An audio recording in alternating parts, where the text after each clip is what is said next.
Hello friends, आज हम discuss करेंगे आर्हेनियस इक्वेशन के बारे में। देखिए, रेट कांस्टेंट पर टेम्परेचर का क्या इफेक्ट होता है, इसको हमने लास्ट वीडियो में डिस्कस किया था। अब वॉन टॉप की बात करें तो इसने ये प्रूव किया कि जो इक्विलिब्रियम कांस्टेंट की वैल्यू है वो भी टेम्परेचर के साथ वेरी करती हैं।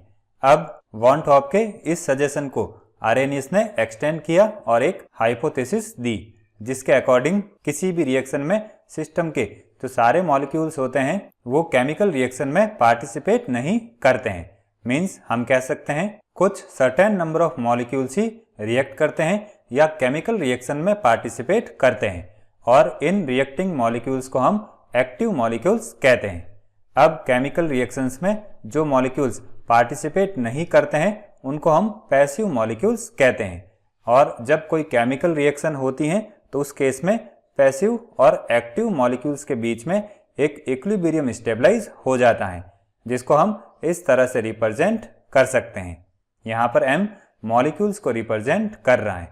अब देखिए, जैसा कि हमने लास्ट वीडियो में डिस्कस किया था, अगर हम किसी रिएक्शन का टेम्परेचर इंक्रीज करते हैं तो उसकी रेट ऑफ रिएक्शन भी इंक्रीज हो जाती है। अब इसको हम पैसिव और एक्टिव मॉलिक्यूल्स के इक्विलिब्रियम के बेसिस पर समझ सकते हैं। देखिए, जब हम टेम्परेचर रेज करते हैं तो पैसिव और एक्टिव मॉलिक्यूल्स के बीच का जो इक्विलिब्रियम है वो एक्टिव मॉलिक्यूल्स की तरफ शिफ्ट हो जाता है। तो इस तरह से एक्टिव मॉलिक्यूल्स के नंबर इंक्रीज हो जाते हैं और इनके इंक्रीज होने से रिएक्शन की रेट भी इंक्रीज हो जाती है। तो इस तरह से हम कह सकते हैं जब किसी रिएक्शन का टेम्परेचर हम इंक्रीज करते हैं तो रिएक्शन रेट में जो इंक्रीमेंट आता है वो एक्टिव मॉलिक्यूल्स के नंबर इंक्रीज होने की वजह से आता है, न कि नंबर ऑफ कोलिजन्स इंक्रीज होने की वजह से। देखिए, लास्ट वीडियो में हमने डिस्कस किया था कि टेम्परेचर इंक्रीज करने पर जो रेट ऑफ रिएक्शन है वो नंबर ऑफ कोलिजन इंक्रीज होने की वजह से इंक्रीज होती हैं। लेकिन आर्हेनियस ने क्या बताया कि जो रेट ऑफ रिएक्शन में इंक्रीमेंट आता है वो एक्टिव मॉलिक्यूल्स के नंबर इंक्रीज होने की वजह से आता है। तो इस तरह से आर्हेनियस थ्योरी का हम बेसिक कंसेप्ट इस स्टेटमेंट के फॉर्म में लिख सकते हैं, और इसके अकॉर्डिंग जब हम रिएक्शन का टेम्परेचर इंक्रीज करते हैं तो पैसिव, नॉन एक्टिव या जो नॉन रिएक्टिव मॉलिक्यूल्स हैं वो हीट एनर्जी एब्जॉर्ब करते हैं और एक्टिव हो जाते हैं। अब बात करते हैं आर्हेनियस इक्वेशन के डेरिवेशन की।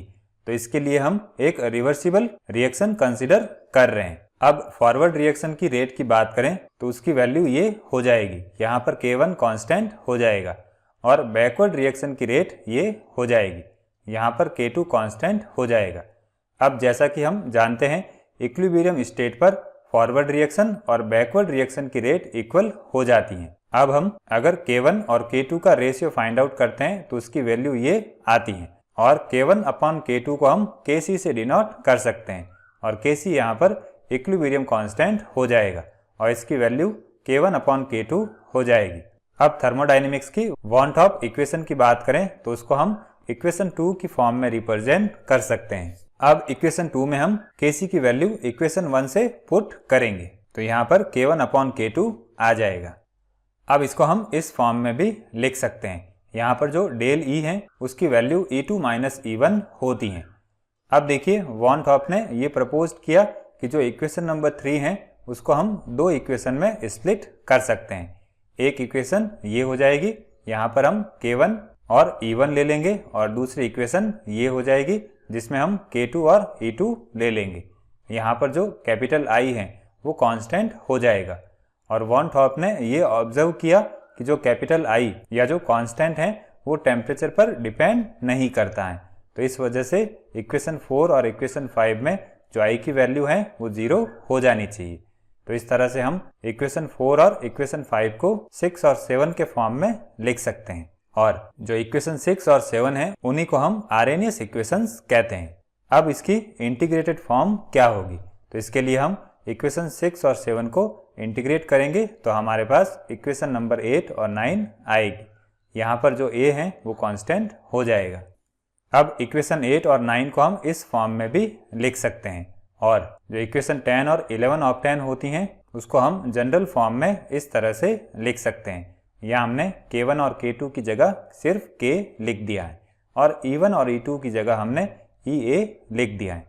तो इस तरह से जो इक्वेशन 12 ऑक्टेन होती हैं उसको हम आरएनएस इक्वेशन की इंटीग्रेटेड फॉर्म कहते हैं। और इक्वेशन 13 की बात करें तो ये K के टेम्परेचर डिपेंडेंस को A और EA की टर्म में एक्सप्रेस करती हैं। यहाँ पर जो A और EA हैं उसको हम रिएक्शन कैरेक्टरिस्टिक कहेंगे। अब EA की बात करें तो इसको हम आरएनएस एक्टिवेशन एनर्जी कहते हैं और कैपिटल A को हम आरएनएस प्री एक्सपोनेंशियल फैक्टर कहते हैं। अब देखिए इक्वेशन 12 में जो एक्सपोनेंशियल फैक्टर हैं वो डायमेंशनलेस हैं, तो इस वजह से जो A की यूनिट है वो K की यूनिट के बराबर हो जाएगी। और अगर हम फर्स्ट ऑर्डर रिएक्शन की बात करें तो इस केस में जो रेट कांस्टेंट है उसकी यूनिट सेकेंड इनवर्स होती हैं। और सेकेंड इनवर्स यूनिट की बात करें तो ये फ्रीक्वेंसी की यूनिट भी होती हैं।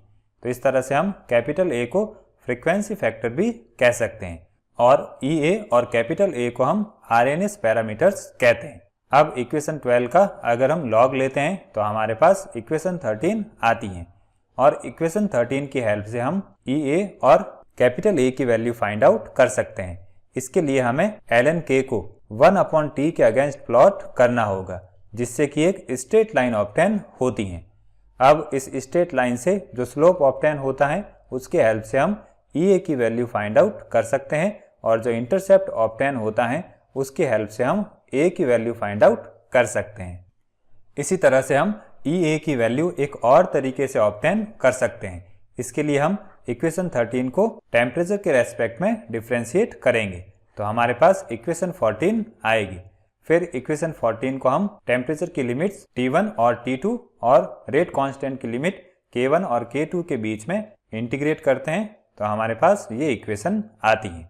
इसको भी हम इंटीग्रेटेड आरएनएस इक्वेशन कहते हैं और इस इक्वेशन की हेल्प से हम EA की वैल्यू फाइंड आउट कर सकते हैं अगर हमारे पास दो डिफरेंट टेम्परेचर्स के लिए रेट कांस्टेंट की वैल्यू होती हैं।